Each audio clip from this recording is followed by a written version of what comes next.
ቴህራን ስምምነቱን ካልተቀበለች ትራምፕ ኢራንን የበለጠ ሊመቱ ነው። በባንግላዴሽ አስከፊ የሚባል አደጋ የብዙ ሰዎችን ህይወት የቀጠፈ አደጋ ደርሷል። ዝርዝሩን የምናሰማችሁ ይሆናል። በሌላ ዜና ጦርነቱን ተከትሎ ማቆሚያ የሌለው የነዳጅ ማሽቆልቆልና በብዙ ሀገራት የነዳጅ እጥረት እየገጠመ ነው። ይህንንም በመረጃዎቻችን አካተናል። ሌላ በኩል በኢራን እና በእስራኤል አሜሪካ ጦርነት የተረሳችው ዩክሬን ድረሱልኝ ስትል ድምጿን አሰምታለች።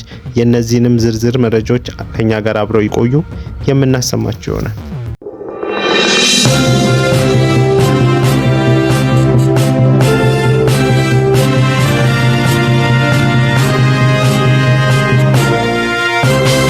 ስምምነቱን ካልተቀበለች ትራምፕ ኢራንን የበለጠ ሊመቱ ነው ሲሉ ዋይት ሀውስ ተናግረዋል።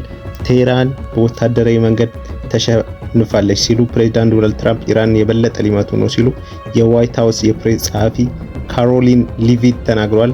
በተጨማሪ ፕሬዝዳንት ትራምፕ አያታልሉም፣ እናም ገሃነምን ለመልቀቅ ዝግጁ ናቸው። ኢራን እንደገና ስህተት መቁጠር የለባትም ሲሉ ካሮሊን ሊቪት ለጋዜጠኞች በሰጡት መግለጫ ተናግረዋል። ኢራን የአሁኑ ጊዜ እውነት ካልተቀበለች በወታደራዊ መንገድ እንደተሸነፈች ካልተረዱ ፕሬዝዳንት ትራምፕ ከዚህ በፊት ከተመቱት በላይ እንደሚመቱ ያረጋግጣሉ ብለዋል። አራተኛው ሳምንቱን ባስቆጠረው የአሜሪካ ኢራን እና የእስራኤል በዚህ ደም አፋሳሽ አስከፊ ጦርነት እንደ ፓኪስታን፣ ቱርክ እና ግብጽ ያሉ በርካታ ሀገሮች ለማስታረቅ ጥረት ቢያደርጉም እስካሁን ምንም ጠብ ያለ ነገር የለም። ኢራን አሁንም ጦርነቱን ለማቆም የአሜሪካን ሀሳብ እየገመገመች ነው። ምንም እንኳን የመጀመሪያ ምላሽ አሉንታዊ ቢሆንም አንድ ከፍተኛ የኢራን ባለስልጣን ረቡዕ ዕለት ለሮይተርስ እንደተናገሩት ቴህራን እስካሁን ድረስ ሙሉ በሙሉ ውድቅ እንዳደረገች አመልክተዋል። ሊቪት ከኢራን ጋር የሚያደርጉት ውይይት አሁንም በመካሄድ ላይ ነው። ንግግሮች ይቀጥላሉ። ፕሬዝዳንቱ ሰኞ እንደተናገሩት ውጤታማ ናቸው፣ እናም አሁንም እንደቀጠሉ ነው ሲሉ አክለው በተያያዘ ዜና የ82ኛው የአየር ወለድ ክፍል አባላት የኢራን ግጭት እየቀጠለ ባለበት ወቅት ወደ መካከለኛ ምስራቅ ተሰማርተዋል። ጦርነቱን ተከትሎ የነዳጅ ዋጋ ወድቋል። ባለሀብቶች ዓለም አቀፍ የኃይል አቅርቦቶችን ያናጋና የዋጋ ግሽበትን ስጋት ያስከተለ ጦርነት እንዲቆም ተስፋ አድርገዋል። የዓለም የንግድ ሚኒስትሮች በካሜሩን ውስጥ በከባድ ክፍል መካከል ወሳኝ የWTO ማሻሻያ ውይይቶችን በማድረግ ላይ ይገኛሉ። አንዳንድ ዲፕሎማቶችና የንግድ ባለስልጣናት ስምምነት ሳይደረግላቸው ሀገሮች የንግድ ደንቦችን ከድርጅቱ ውጪ ሊያወጡ እንደሚችሉ በማስጠንቀቃቸው የንግድ ሚኒስትሮች ሐሙስ ዕለት የዓለም የንግድ ድርጅት ስለማሻሻል ወሳኝ ውይይቶችን በካሜሩን እያደረጉ ይገኛሉ። ፓናሉ በጄንዜንድ ተቃውሞች ላይ በተፈጸመ ጥቃት ምክንያትም የተባረረውን የኔፓል ጠቅላይ ሚኒስትር ክስ እንዲመሰረትበት ይፈልጋል። በሌላ ዜና ኢራን በባህረ ሰላጤው ጦርነትን ለማስቆም የቀረበችውን የአሜሪካ ሀሳብ እየገመገመች ነው። ነገር ግን የሀገሪቱ የውጭ ጉዳይ ሚኒስትር ረቡዕ ዕለት ተናግረዋል። የኢራን የውጭ ጉዳይ ሚኒስትር አባስ አራግቺ የሰጡት አስተያየት የኢራን ባለስልጣናት ከአሜሪካ የሚደረግ ማንኛውም ድርድር ላይ አሉታዊ ምላሽ ቢሰጡም ጥያቄዎቿ ከተሟሉ ቴህራን ጦርነቱን ለማቆም ለመደራደር የተወሰነ ፍላጎት እንዳላት ጠቁመዋል። በአስታራቂዎቹ የመልእክት ልውውጥ ከአሜሪካ ጋር ድርድር ማለት አይደለም ሲል አራግቺ በመንግስት ቴሌቪዥን ተናግረዋል።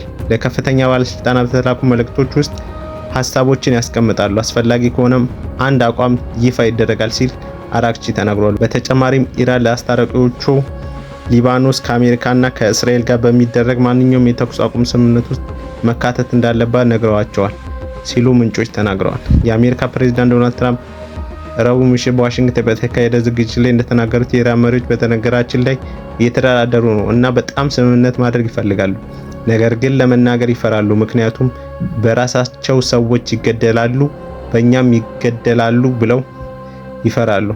የትራምፕ በፓኪስታን በኩል የተላከውን ባለ 15 ነጥብ ሀሳብ የኢራን ከፍተኛ የበለጸገ የዩራኒየም ክምችት ማስወገድ፣ ማበልጸጊያ ማቆም፣ የባላስቲክ ሚሳኤልን ፕሮግራሟን መግታትና ለክልል አጋሮች የሚሰጠውን የገንዘብ ድጋፍ መቀነስን ይጠይቃል ሲል እቅዱን ከሚያውቁት 3 የእስራኤል ካቢኔ ምንጮች ዘግቧል። ዋይት ሀውስ የቀረበለትን ሀሳብ ዝርዝር መግለጫ ለመስጠት ፈቃደኛ ባለመሆኑ ጥቃቱ እንደሚያባብሱን አስፈራርተዋል። አንድ ከፍተኛ የእስራኤል የመከላከያ ባለስልጣን እስራኤል ኢራን በውሎቹ እንደምትስማማ ጥርጣሬ እንዳላትና እስራኤል የአሜሪካ ተደራዳሪዎች ስምምነት ሊያደርጉ እንደሚችሉ ስጋት እንዳላት ተናግረዋል። እስራኤልም ቅድመ ጥቃት የማድረስ አማራጯን ለማስጠበቅ ማንኛውንም ስምምነት እንደምትፈልግ ሁለተኛ ምንጭ ተናግረዋል። በሌላ ዜና ዩክሬን በጦርነት ለተጎዳችው ሀገር የአሜሪካ ጦር መሳሪያዎችን ለመግዛት ከኔቶ አጋሮች አዲስ ኪዳን ለማግኘት እየታገለች ነው ሲሉ ኪየቭ ወታደራዊ ህብረት ተወካይ ተናግሯል። በአሁኑ ጊዜ አነስተኛ ቁጥር ያላቸው ሀገሮች ለአብዛኛው የጦር መሳሪያ እየከፈሉ ነው እና ዩኬ በቅርቡ ከተቀላቀለች ብቸኛ አስተዋጽኦ አበርካች ናት ሲሉ ዩክሬን የኔቶ አምባሳደር አሊዮና ጌትማንቹክ ለብሉምበርግ ተናግረዋል። ዩክሬን ተመሳሳይ ጥቂት ሀገሮችን ደጋግማ መቅረብ አስቸጋሪ እየሆነ መጥቷል ሲሉ አክለዋል። ከሩሲያ ጋር በገባችው ጦርነት በአምስተኛ ዓመቱ እየተባባሰ ሲሄድ እና የሰላም ድርድሩ እያቋረጠ ሲሄድ ይህ እምቢተኝነት ዩክሬን እያደገ የመጣውን የፋይናንስ ሁኔታ እያባባሰው ነው። ሃንጋሪ ለዩክሬን ወሳኝ የሆነውን 90 ቢሊዮን ዩሮ ወይም 104 ቢሊዮን ዶላር የአውሮፓ ህብረት ብድር እንዳይለቅ በተናጠል እያገደች ነው እና በዩክሬን ፓርላማ ውስጥ ያለው የፖለቲካ ለመግባባት የዓለም አቀፉ የገንዘብ ፈንድ የእርዳታ ክፍያዎችን ለማዘግየት አስጊ ነው። ትራምፕ ንግግሮቹን ሲያራምድ የዩክሬንና የሩሲያ ጦርነት ከግጭቱ በስተጀርባ ያለው እውነተኛ ታሪክ ምን ይመስላል የሚለውን ስንመለከት አንድ ቀን ጠዋት ከእንቅልፎ ሲነቁ የሚኖሩባት ከተማ ሰላም መሆኗ ቀርቶ የቦምብ ፍንዳታ ድምጽ ቢሰሙ ጭስ ወደ ሰማይ ሲጎለጉል ቢመለከቱና በድንገት ያ ያለመዱት ሰላማዊ ህይወት ቢጠፋ ምን ይሰማዎታል? ይህ ፊልም አይደለም። ለሚሊዮኖች ዩክሬናውያን ይህ የየቀኑ እውነታ ነው። ለመሆኑ ይህ ጦርነት እንዴት ተጀመረ? ሩሲያና ዩክሬን ለምን ይዋጋሉ? ይህ ሁኔታ እስከ መቼ ይቀጥላል? ዛሬ ሙሉ ታሪኩን እነግራችኋለሁ።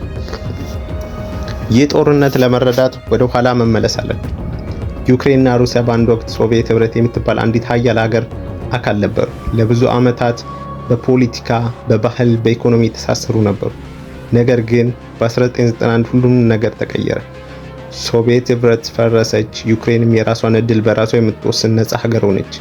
ከዚያን ጊዜ ጀምሮ ዩክሬን የራሷን መንገድ መምረጥ ጀመረች።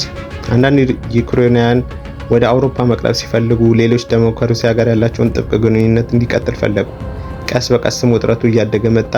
እንደ አውሮፓውያን አቆጣጠር በ2014 ዩክሬን ትልቅ የፖለቲካ ቀውስ ውስጥ ነበረች።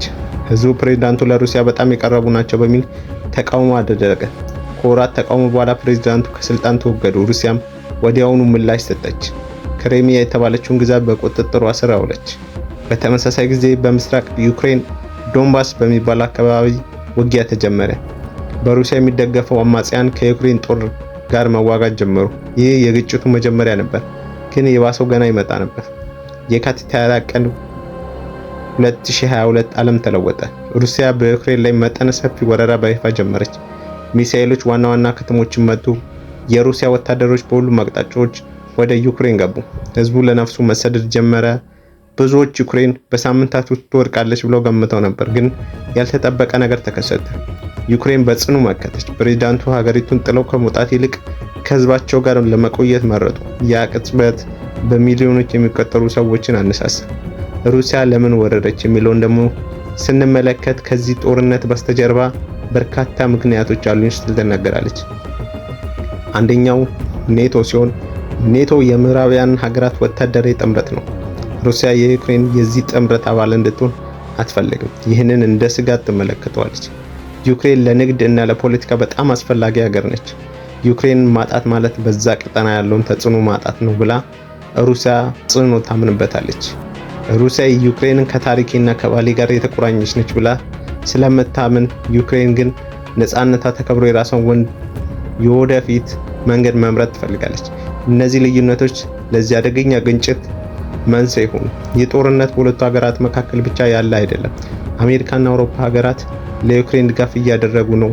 የጦር መሳሪያ፣ ገንዘብና ሰብአዊ እርዳታ ይሰጣሉ። በሌላ በኩል ሩሲያ ከባድ የኢኮኖሚ ማዕቀቦችን ተጥሎባት እንደነበርም የሚታወስ ነው። የጊዜ ሰሌዳውን ብንመለከት ግጭቱ የጀመረው 2014 ነው። ሙሉ ወረራው ደግሞ በ2022 ተጀመረ። አሁን 2026 ዓመተ ምህረት ጦርነቱ አሁንም ቀጥሏል። ይህ ማለት ከ10 ዓመታት በላይ የዘለቀ ውጥረት እና ከ4 ዓመታት በላይ የቆየ የፊት ለፊት ጦርነት።